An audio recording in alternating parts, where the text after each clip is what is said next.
Hello दोस्तों, कैसे हो दोस्तों। आज का हमारा टॉपिक है how to create payment voucher class and record transaction using voucher class in Tally Prime. So उसके लिए सबसे पहले हम टैली प्राइम के ऊपर चलते हैं। फिर टैली प्राइम के अंदर सबसे पहले मैं आपको बता देता हूँ, गेटवे ऑफ टैली के अंदर आना है। फिर यहाँ से ऑल्टर के अंदर आना है। ऑल्टर के अंदर आने के बाद वाउचर टाइप पे क्लिक करना है। वाउचर टाइप पे करने के बाद आपको अ, यहाँ से पेमेंट वाउचर दिख रहा है, ये रहा पेमेंट वाउचर।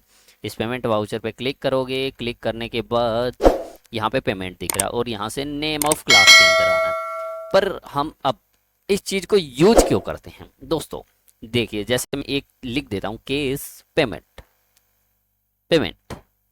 ठीक है, मैं पेमेंट वाउचर कर रहा हूँ तो केस पेमेंट की क्लास के लिए सबसे पहले मैं केस पेमेंट। अब मैं क्या चाहता हूँ कि केस पेमेंट के अंदर क्या एक्सक्लूड होना चाहिए और क्या इंक्लूड होना चाहिए।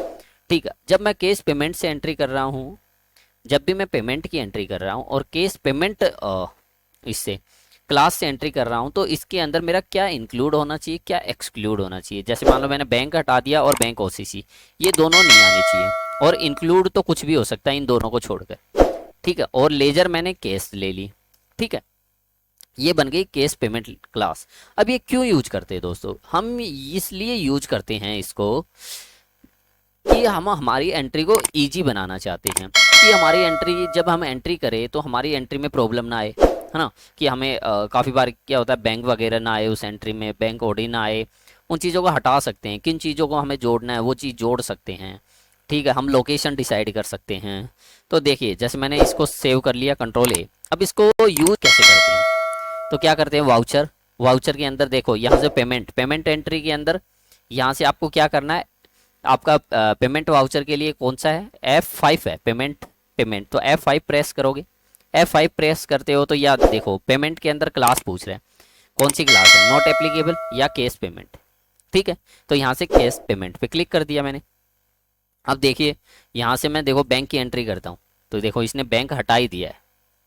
बैंक आ रहा है, नहीं आ रहा है। SBI बैंक के नाम से कुछ आ रहा है, SBI बैंक डाला हुआ था, नहीं आ रहा है। बैंक ओडी भी नहीं आएगा। केस पेमेंट के अंदर इसका कहने का मतलब इसने बैंक की लेजर आपके यहाँ पे नहीं आएगी।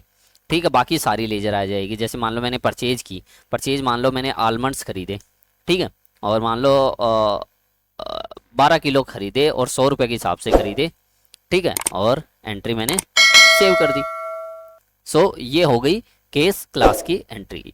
समझ गए कैसे, क्योंकि ये क्लास हम इसलिए होता है कि जैसे हमें डिफाइन कर देते हैं, एंट्री को डिफाइन कर देते हैं कि हमारी एंट्री ऐसी होगी।